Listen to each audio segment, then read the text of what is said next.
Hey everybody, welcome to another Book More show. It's Stuart here with Betsy. Betsy Vaughan, how are you doing? I'm great, Stuart. Great to be here. Fantastic. Okay, this week, as promised, we've got another Q&A show. So through the support mailbox over here at 90 Minute Books, we get quite a few questions. Some of them are obviously very specific to the program, not that interesting to other people, but there's quite a number of them that come through that are pretty generic or equally applicable to people in the 90-minute book program or people who are just writing a book themselves. So I thought it'd be worthwhile to dive into a few of those.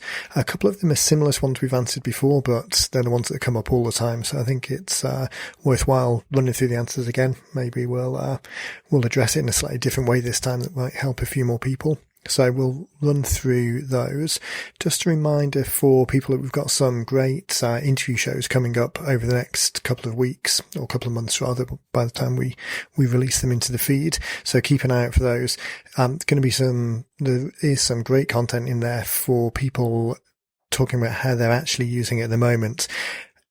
The reason I bring it up at the beginning of the show rather than the end is, although we're going to go through some of the details, some of the Q&A details that people have asked, the majority of the questions that we get are very much around specifics and execution rather than the broader strategy.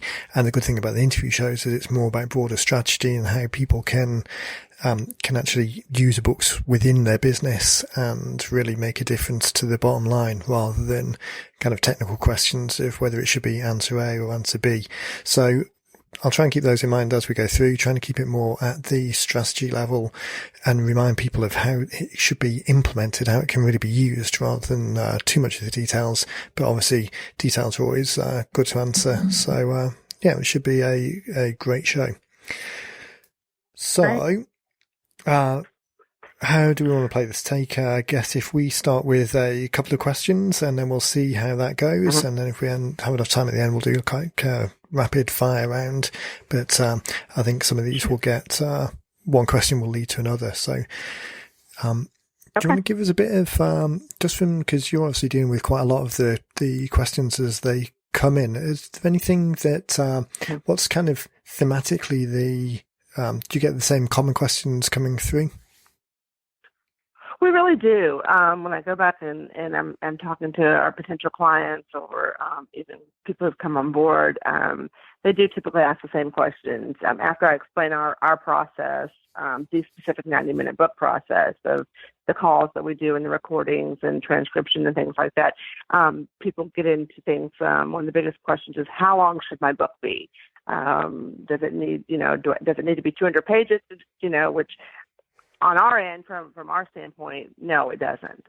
So, a lot of we have great books that are 30 pages, but we have some excellent books that are 75 pages. So it really, as we explain it to a client, I explain it to a client that we're using their words for the 90-minute book process. So how they speak and what they say is the book. So if there are people who are great speakers and comfortable in the setting of recording, then we tend to see a little bit longer book. If it's somebody that is a little more on the quiet side and doesn't have as much to offer, then the book may not be as long as someone who's a little more confident in their abilities. So there's no right or wrong answer for that one. It is what your content is and what your message is, as far as how many pages it should be. Obviously, we need a minimum. There's like a minimum technically of 24 or 25 pages to make the book look good. But other than that, it's free reign in what you're comfortable speaking about.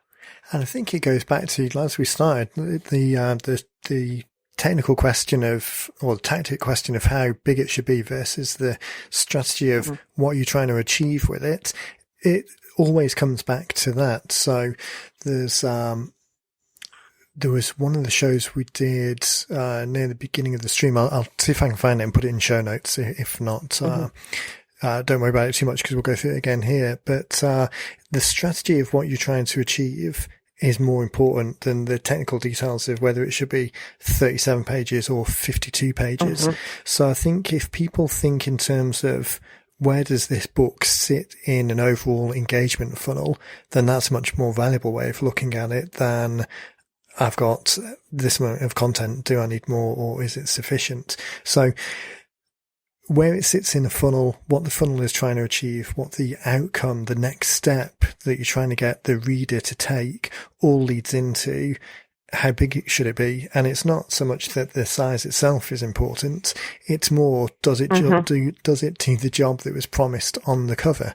So we've talked in the past, and the Hot Profits book that I've mentioned before, which was written on the back of a conference that we did earlier this year now, talks about the job of work, the next step it's trying to get the readers to take, and the fact that answering one narrow question as deeply as possible is much better than trying to answer 3 or 4 questions, but really just only brushing over the surface. So I think if people think in terms of that, how deeply can you answer the one most pressing question from your audience that's relevant to the funnel that the book sits in? So who are you trying to engage? What are their questions? How big is the answer to make the answer as comprehensive as possible? And that gives you the answer of how big the book should be. I think the book should be. Yeah, absolutely. Exactly. I think to your point on the physical dimensions of the books, we tend to print, anyone that's seen one of the 90-minute books will recognize the kind of 8x5 format. Anything over about 40 pages starts to make that feel quite substantial. 60 pages really makes it sit quite nicely in terms of content. But that physical weight and feel, as long as it's above that kind of bare minimum, so it doesn't feel like a pamphlet, the point is that it really needs to answer the question that the title promises as comprehensively as possible, and then give someone a very clear path to be able to get more information to follow up with the next question or the next logical kind of step in the journey.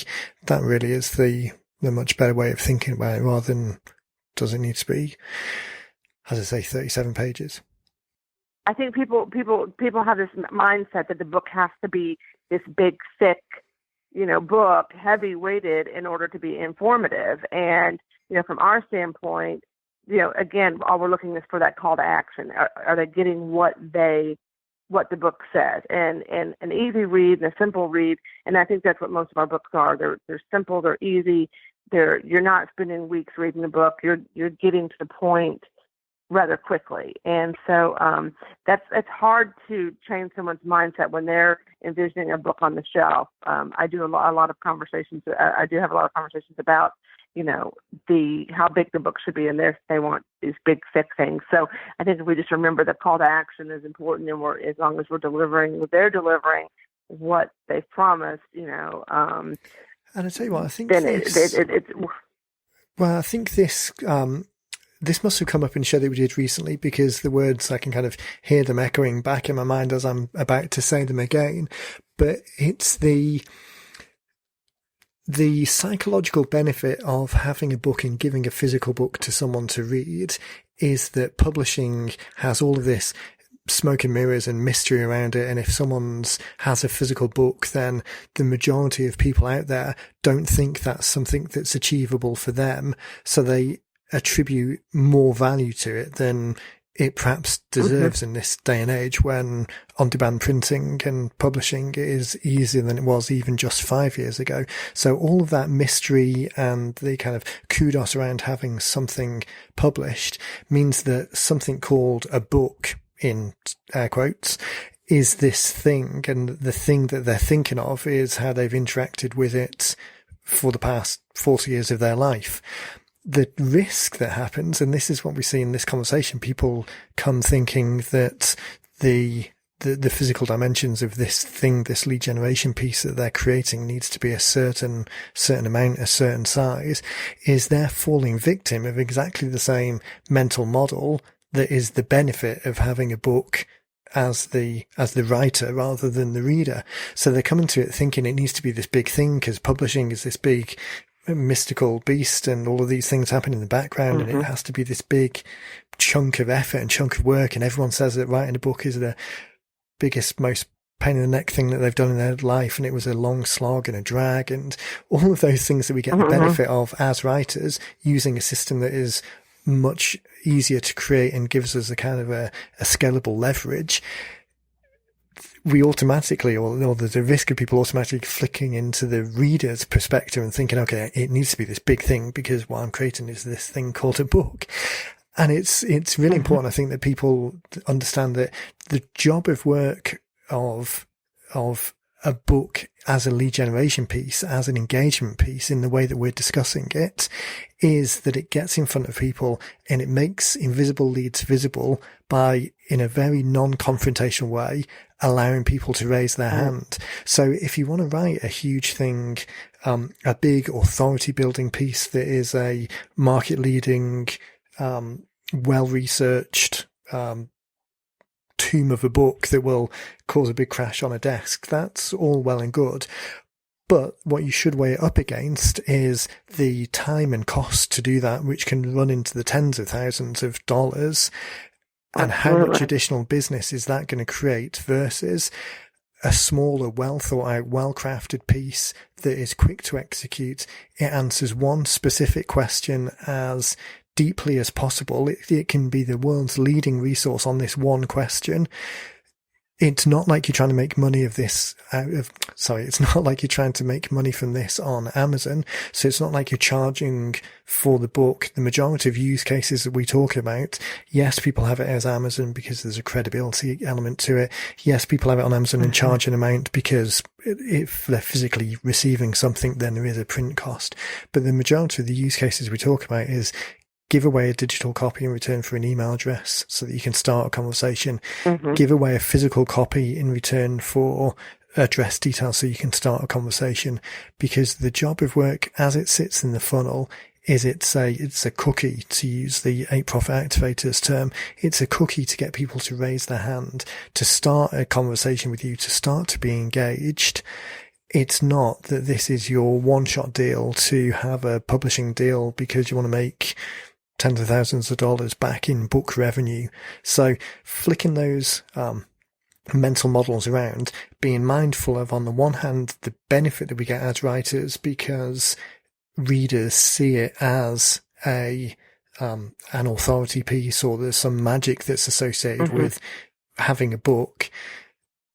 Not letting ourselves then, as the writers, fall into the same trap and think it needs to be this big thing, unless there is a use case for you to have that big thing, in which case the 9-minute book process and the kind of lead generation ideas that we're talking about here probably aren't on the best fit. But to be able to quickly create something that starts a conversation in the most engaging way possible means that you should really focus on the one question which is the most relevant to the funnel that you have in mind to engage someone in the first place. Write something that really truly gives them value and answers that one particular thing, and then gives them a way to continue the conversation and ask the next question or request the next piece of information. Again, I'll put that Hot Topics book, which really goes into the 4 stages of creating this, I'll put a link to that in the show notes just so that people can get a copy. And if people haven't read it already, then that's a great breakdown of these 4 elements of identifying who you should be engaging, what the subject is that's the most interesting and relevant to them, the avatar of the person, what their mindset is, what the situation is in which they're likely to consume the content so that it's as relevant as possible.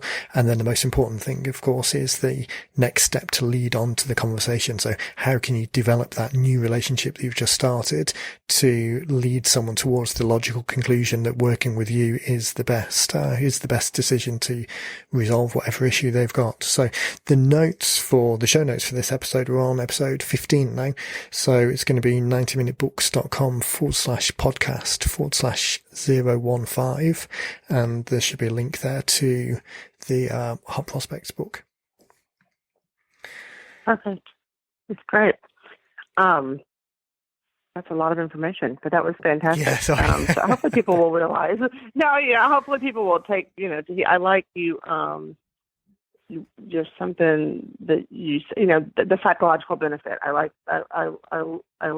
was thinking about that when you were talking about it, and I'm going to use that when I'm talking to potential clients going forward. So, and it's a thing that's often overlooked because we get and I think this is what happens with every business, which is why it's so easy to look at someone else's business and think about suggestions or ways of doing things, because your mind doesn't immediately jump to the challenges or the constraints around that. You can just focus entirely on the ideation, the creation of the opportunities, rather than worried about the execution.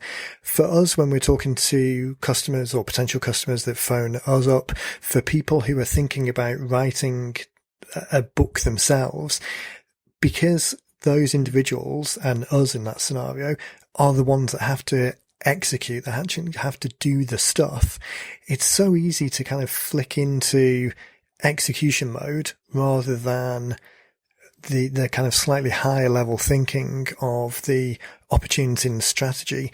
It so often comes down to tactics, and it's easy to forget that the same kind of psychological, going to use the word tricks, but don't necessarily mean tricks, but cues maybe, or the mental models that are so ingrained in us as we're brought up in the same way. It's very difficult unless you've got an external source kind of trying to snap you out of that way of thinking. It's very easy just to fall into the same routine that everyone else has got, because we're so, for better or worse, we're all so programmed in the same way. We've got the same kind of, majoritively speaking, we've got the same kind of upbringing and the same kind of models of interacting with other people, that it's very easy to forget or just slip into the same mode. So yeah, I think we need to get better at sharing that idea with people that we talk to, and people who are listening now, snap out of the model in which everyone else consumes it and think, okay, what am I trying to achieve? I'm trying to get people who are potentially interested in my product and service to raise their hand. So I could either do that by knocking on every door, or putting Facebook ads in front of them, or specifically asking someone to buy now, buy now, buy now. Or I could offer them something of value to them, start the conversation by giving them a very robust answer to a question that they're genuinely asking, and start the conversation from there. Move forward from there. Don't try and, it's not kind of the Glengarry, Glen Ross, always be closing. It's more like the Wombat selling book of check moves. Every opportunity, there's a move to progress the conversation to the next level. It's a series of steps. It's not just trying to go for the kill straight away. And a small engagement book like this is a great way of starting that conversation in a way that allows you to give something first, to offer value before asking for anything, and in a very non-threatening way, collect the leads of those people who are interested. So step one, collect the leads, then have the conversation. Right. Absolutely.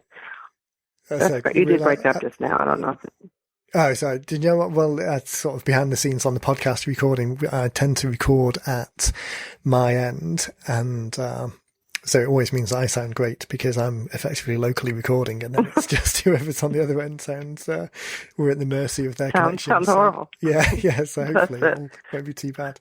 Do you know, we had 3 or 4 questions that we were talking about before we started, and we were wondering whether... We do. I'm going to ask you about editing. Yes, that's a big question that we get a lot, because typically with the traditional 90-minute book, we do the 30-minute recording, the 60-minute recording, and we send those, and we just clean up someone's words. That's what we do. So we don't do, our editing is on our end. People want to edit their book. They want to get a hold of it. And from our standpoint, our editors do a great job of cleaning it up. But the minute they get a hold of their content file, they start to tear the book apart, and we found when we send the book to them before it's been printed, they do all these editings and completely, I would almost say, I don't want to say destroy the book, but they really rip it apart. Whereas when we print the book, we really do. We see that. And first of all, it kind of increases the time, the finish time as well, because they have it, they're letting grandma look at it, they've got the business partner looking at it, anybody they come in contact, we hear that, my team, well, it turns out the team is everybody sitting around the kitchen table, so we have found that when we just print the book and send it, it kind of, I don't know if there's probably a psychological effect there of like, oh my goodness, I have this book and I didn't get to edit it, and they love it. But if for some reason we send it back to them to do an edit, then we get into all sorts of issues with it. It prolongs the print time, it prolongs the whole process.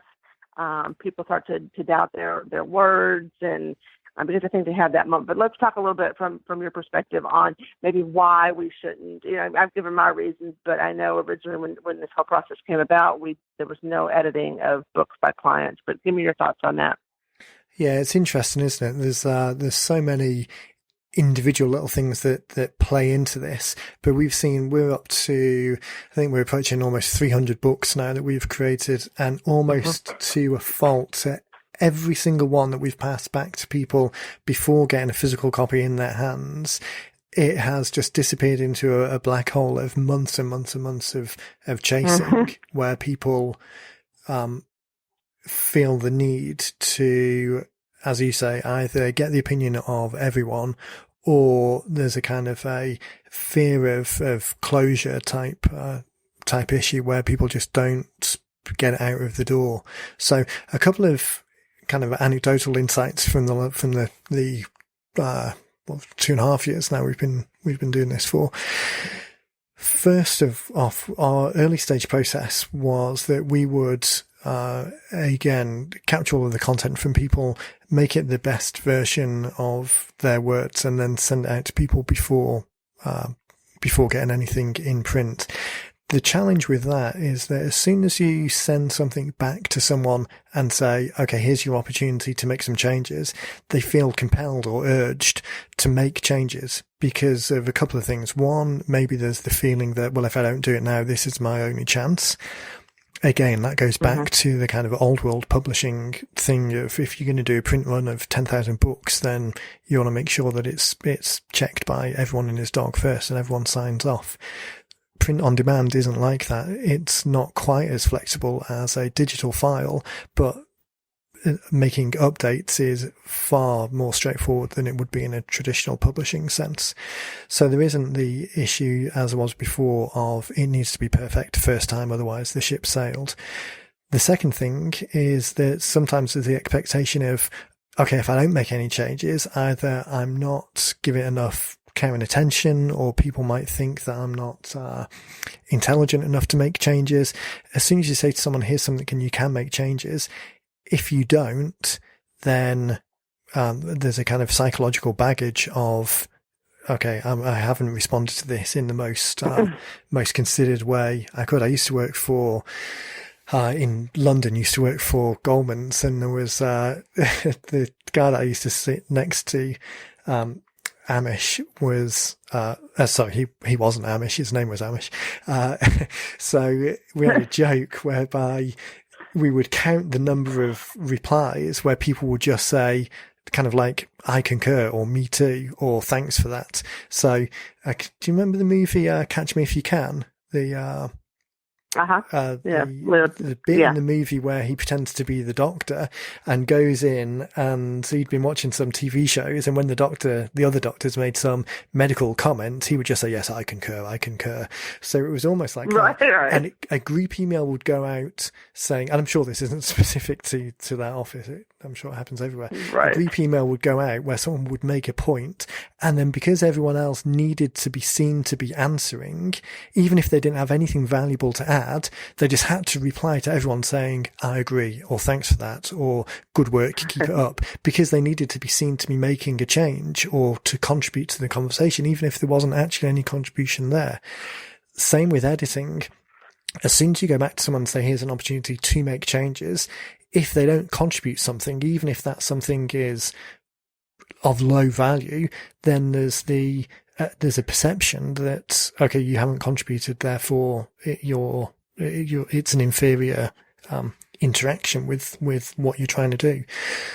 So that leads into, okay, if you don't have anything valuable to contribute, then it just goes into this big, not quite analysis paralysis, but a kind of a black hole of, oh, that's something that I need to get to, and the time frame can really drag on and on and on.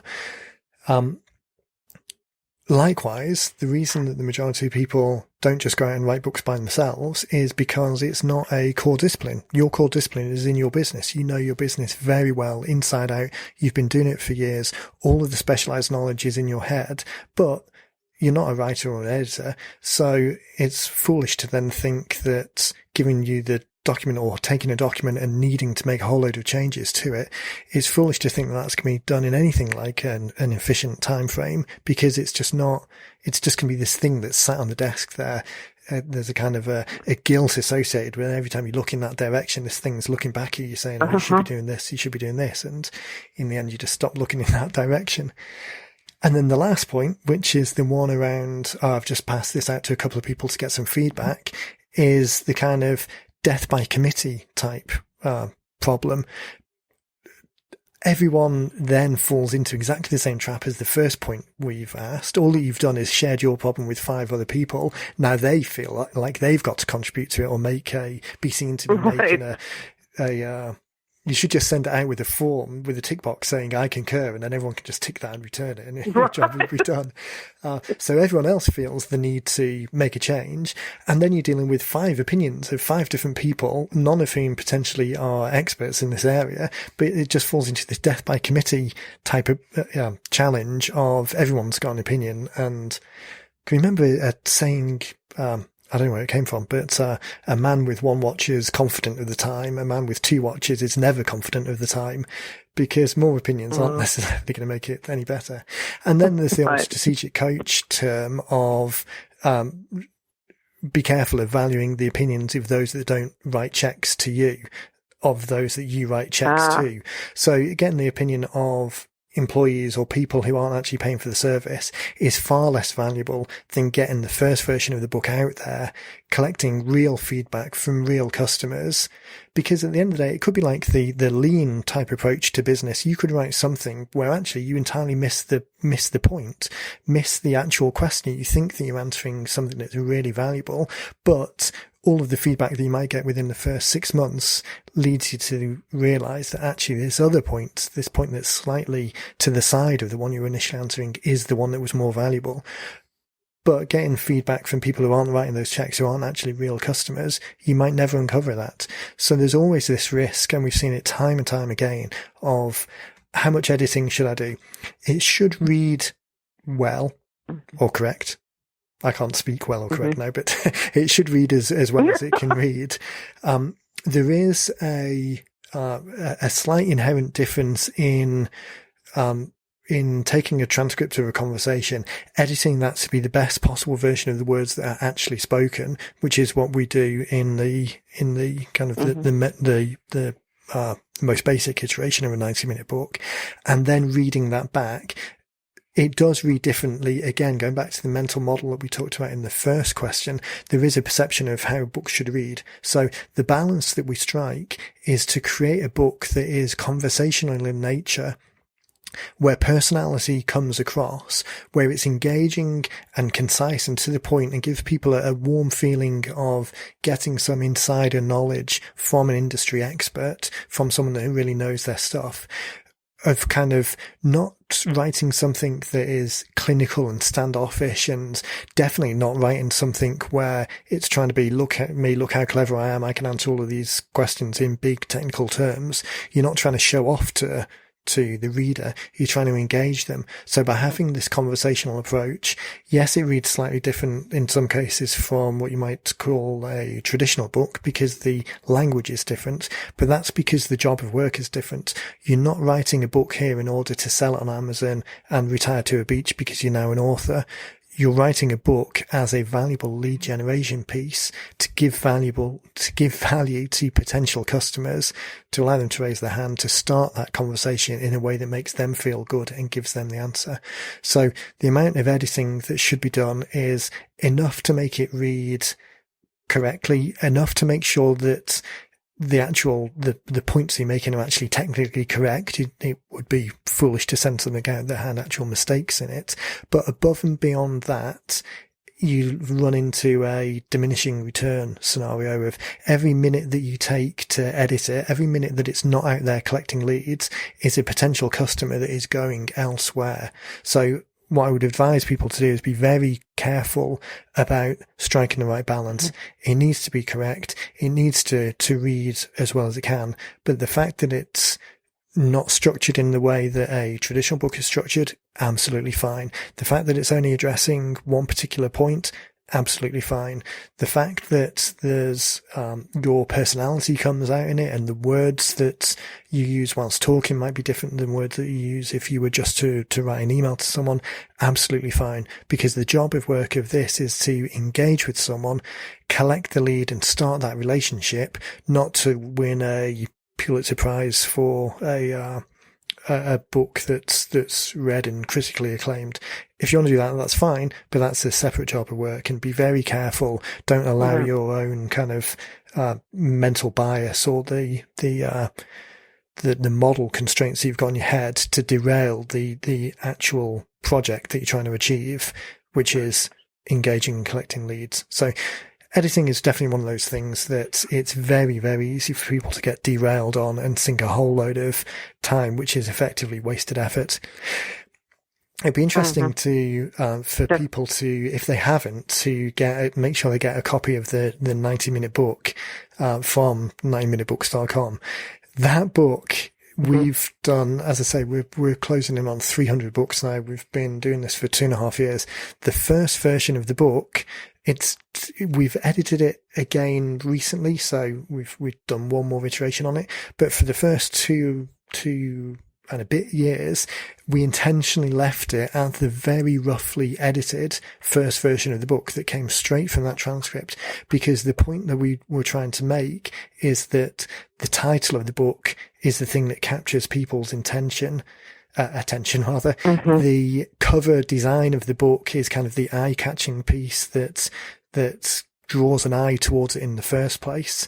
The subheading and the back cover copy are the things that allow people, or if not the back cover copy, if they don't have a physical copy, then the subheading on the landing page, the actual copy on the landing page, is the thing that get people to raise their hand. No one turns around and says, okay, I'm not going to give you my name and email address details to get a copy of this until I've seen every page of the content. The content just needs to be good enough to create that relationship and take it on to the next stage. So again, it's always interesting. People will come back to us and say, okay, well, what about this or what about that? And these are actual customers that have paid us money. We'll say, well, it's exactly the same way in the 90-minute book, or the question that you're asking is answered in the 90-minute book, or the point that you're trying to make. We had a great discussion about it in the 90-minute book, and if you read that first, that's probably going to answer your question. And the amount of people that come back and say, oh, well, I actually haven't read it, is really does prove the point that the content needs to be compelling enough and valuable enough to move the conversation on to the subset of people that read it. It is the minority of people that read it, though, not the majority. The main point is the cover and the title, the promise of answering a problem that someone's got, rather than some award-winning, critically acclaimed content. So there you go. That was my very brief 2 cents. Very. You mentioned we were talking about the editing, kind of leads into my one of the questions we need to answer about how long the process takes. And the typical process is very simple. If we stick to the process, you're looking at 4 to 6 weeks without any hiccups. When we send the book to be edited by the client, that process usually goes somewhere like 12 weeks. So that's a big difference when you're. Yeah, exactly. If not even more than that, because we've got Yeah, absolutely. months and months and months books disappear for Yes. because of this whole problem that we've just described. Now, I'm sure within all of those there are legitimate ones where some change in business or change in direction, or perhaps people have realised that they actually were they were trying to do too much in a book, and it doesn't. This point of trying to answer one question as deeply as possible, maybe they feel it's not deep, but the majority of it is this analysis paralysis issue. I've just noticed the time, and we've just blown past 30 minutes. Way over. Yeah, having started by saying that we'll get to some rapid fire stuff at the end. We didn't even get through the list of the ones that... no, we didn't.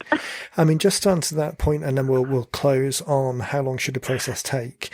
4 to 6 weeks, we should be able to have a conversation with you to outline it in the first place. Make sure that your message is dialed in as laser focused as it can be in order to achieve the outcome that you're trying to achieve. We can take the steps necessary to get the content out of you so that we've got that captured, edited it so that it can be the best possible version of your words, and then printed so that that first run can get out there and collect leads within 4 to 6 weeks. Again, all of those things are tactics. Those are kind of the nuts and bolts of how the process works. The strategy, the benefit is that efficiency and speed to market. So imagine in 4 to 6 weeks from now, so we're recording now on the 20th of August. So that would be 4 to 6 weeks would be kind of mid to end September. So by the time the kids have been back in school for a couple of weeks, the book can be out there collecting leads. If you need to iterate on it afterwards, if you need to make changes to it, the benefits of digital publishing, on-demand publishing, means that's not a problem at all. It's easy to update. But the speed at which you can get there, by the time that someone else has even considered what their book might be about, or gone back and forth, getting the opinion of a couple of people to say, oh, I'm thinking about doing this, or I'm thinking about doing that, this can be out there collecting leads. It only needs to take 90 minutes of your time. We have a conversation to outline it in the first place. We take about an hour to capture all of the content. You have got the option to get involved at various stages of the design process for the cover, but obviously our designers have done approaching 300 covers now, so they're really dialed in on the types of things you need.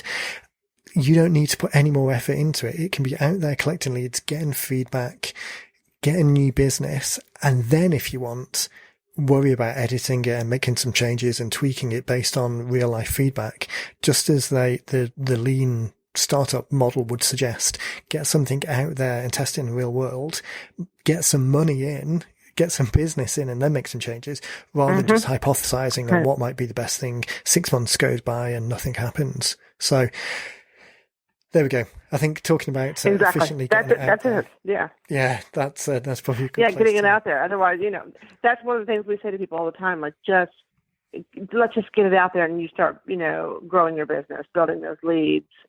We can tweak later, So otherwise, it's just sitting there, and you're not growing your business, but you're not editing your book either. So it's sitting somewhere. So yeah, exactly. So, yeah. Well, great. So, I think that's a good place to wrap. We've got, I'm not sure whether it'll be in next week's episode or the week after. I'm just getting the schedule lined up for the next couple of shows. But the interview that we've got with one of the previous authors is really going to underline what we've just talked about today. The difference that getting out there, collecting, engaging with potential customers, the difference that can make to your business. So definitely keep an eye out over the next couple of episodes for that. I think that will really give people some insight into what a difference it can make to the bottom line, rather than just kind of talking about the production process itself. As I said before, this show is episode 015, episode 15. So head across to 90minutebooks.com/podcast/015. And that will take you straight to this episode, or just to the podcast page, and it will be the top in the list. If you're ready to get started now, if you want to reach out to us, then you either head straight across to 90minutebooks.com/start to get started, or if you still have some questions after what we've talked about today, then just shoot us a note to hello@90minutebooks, and we'll get back to you and be happy to answer any of those questions. upcoming shows over the next couple of weeks. If there's anything that you want us specifically to address, then drop us an email to podcast@90minutebooks and we'll try and build that into a future show. Always happy to feedback to people directly. So reach out to us those ways and look forward to seeing what your book's about. Any closing words from your side? No, I think we're good. It was great that, most of our questions answered, and these podcasts are great. People love listening to them, and they do, pique some interest. I get a lot of calls once this has come through. So I look forward to speaking to everybody once they've heard this and have other questions. Fantastic. That sounds great. Well, thanks everyone, and we'll catch you next time.